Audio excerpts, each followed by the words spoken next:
my darlings! Oh, how wonderful to see you, creative legends. So today we're going to do some watercolour magic. And many of you will have done this kind of thing before, but you can never have enough watercolour in your life. And much of this is about experimenting and exploration. So what will we need for this activity? Let's see.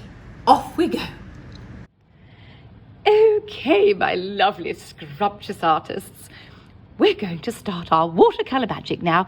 Oh, so satisfying. Now, what do we need?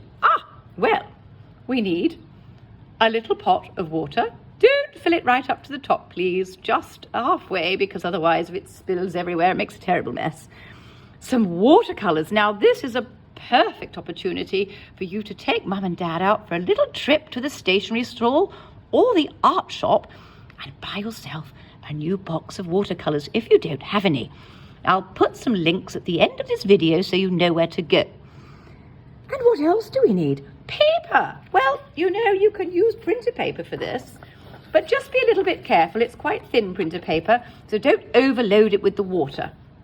I'm using cartridge paper, or some old sketchbook paper is good as well.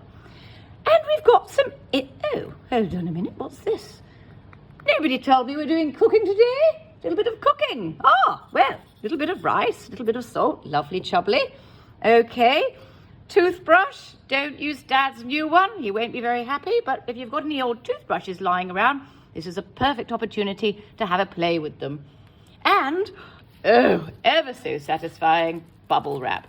Oh, I love to pop bubble wrap. And you know what's even better about bubble wrap is that we're going to use cling wrap. And cling wrap is so annoying to try and get off.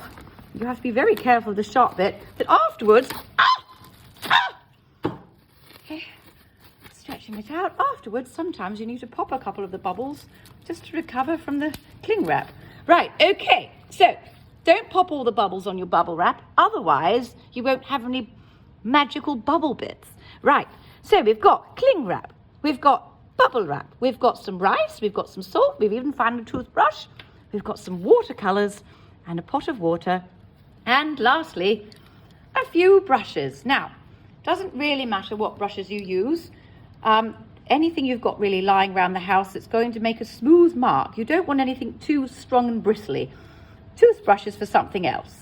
So if you've got some brushes, brilliant. Sometimes Mum's got an old blusher brush that you might be able to use if you're really stuck. But do, for heaven's sake, ask her. Don't just rummage in a makeup drawer, please. Okay, here we go. This is how we're going to start. We need to start by waking up the paint. So, a little bit of the magic mixture. Pop it in. There we go. Waking it up. And I'm going to start in one area. The more I tickle the paint, the more the paint comes onto my brush and it's a little bit stronger. And you don't want it too watery for this project because you want the colour to work its magic. So here we go. Change colours. There we go. Tickle, tickle, tickle. Oh, lovely, jubbly. Pop it on. Dibble, dabble, dibble, dabble. And then what we can do is do the first little bit of magic. I wonder what will happen later on. A lot of this is going to happen. It's going to happen at the end when everything's dried. So you have to be very patient. Now let's try a little bit of rice. Oh, sprinkle, sprinkle. Oh, I could already see a little bit of interesting magic happening. Here we go. And maybe a tiny little sprinkle of salt. Now with this project, my darlings, less is more. Don't overload it with salt. Just a little bit here and there. Now let's continue. Remember what we're doing. We're adding and going along from one central spot. Don't just go all over the place. And also, you want the paint to be wet when you put your materials on top. If it's dry, the magic might not work. So let's have a look. Here we go.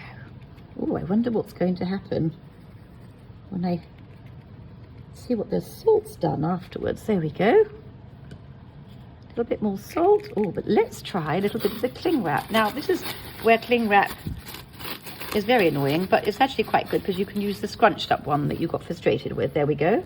And then you're going to leave it on there like that. And then we're going to continue. There we go. Keep going. Bibble bobble, bibble bobble. Lovely chubbly. Oh, I might try this colour green. Tickle, tickle. Oh, it needs waking up. This one is very sleepy. There we go. Excellent. Over we go. Splendid. Oh, a bit more of a tickle. There we go. Now let's try the bubble wrap. Oh, this could be exciting. There we go. Now we want to put the bobbly bit down, not the flat bit. So make sure that the bobbly bit is the bit that goes down on the paint. There we go. Can you see? Oh, there's some little bubbles showing up there. Carry on.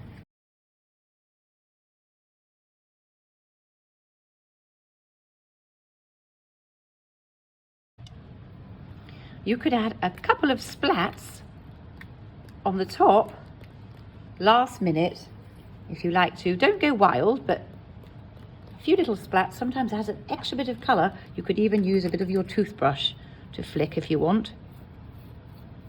There we go.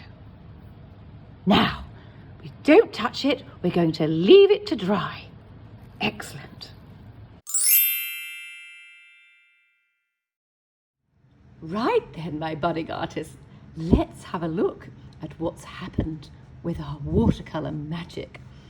Oh, now if we lift this little bit up here, you can see a little bit of crinkly cling wrap joy. And over here, some bubble wrap brilliance. And look, more cling wrap. And let's take a look. Oh, if we shake all the rice off and the bits of salt. Look at that. Isn't that the most luscious surface you've seen? Just a little bit of wet in areas, but that's okay. I'm going to leave it out to dry a bit more. Fantastic. That's going to give me lots of opportunities as a background for some new artwork. Brilliant.